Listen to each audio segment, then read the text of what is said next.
Olivier Giroud, forte tête samedi face à l'Angleterre, 2-1, a mis un nouveau coup de casque décisif pour envoyer ses Bleus en demi-finale du mondial, une nouvelle page du conte de fées vécu par le doyen de 36 ans, revenu de nulle part pour écrire l'histoire. Il a poussé l'équipe de France jusqu'au titre de 2018, sans marquer, s'est éloigné de sa maison quand Didier Deschamps a préféré la concurrence, mais il a joué des coudes pour s'imposer de nouveau sous le maillot bleu, sur lequel il rêve de broder une nouvelle étoile. L'attaquant de 36 ans a offert à des Français malmenés le droit d'y croire encore. À la 78e minute, il a élevé sa grande carcasse sur un centre de son copain Antoine Griezmann pour punir son garde du corps Harry Maguire, pris au duel dans les airs. La tête rageuse de l'avant-centre de l'AC Milan est la 14e qui finit au fond des filets en sélection. Elle porte son total de buts à 53 chez les Bleus, le 4e d'un mondial qatari qui l'embrasse avec la force et le courage d'un dernier combat. Mon but pour dépasser Thierry Henry, ex-détenteur du record national, c'était déjà exceptionnel. Maintenant celui-là, il est peut-être encore plus beau, à savourer l'attaquant.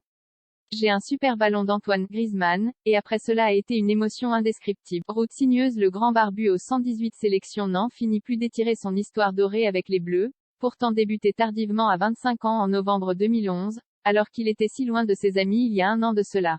Olivier s'est toujours bagarré, il a un fort caractère, il a eu une route parfois sinueuse mais il s'en est toujours sorti.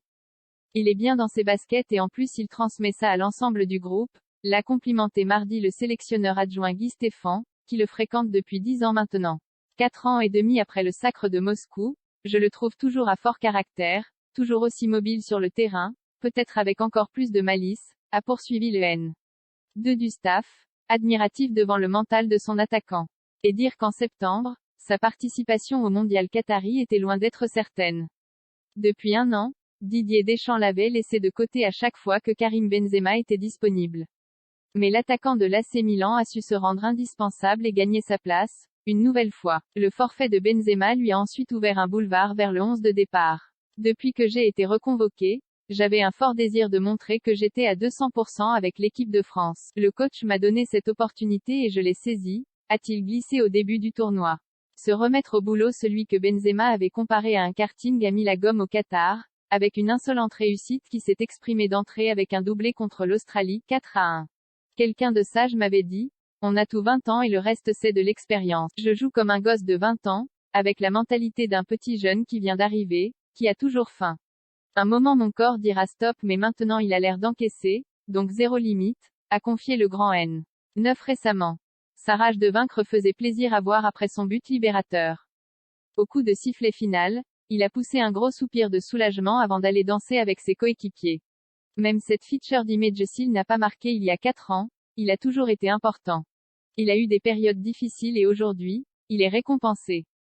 Il a très souvent été critiqué, décrié, mais il a cette capacité à avoir ce mental, à être très fort dans sa tête, il n'a jamais rien eu de donné, disait Deschamps après le match contre la Pologne. L'ancien joueur d'Arsenal et de Chelsea a fait très mal aux Anglais et encore beaucoup de bien aux Français, soudés pour aller jusqu'au bout.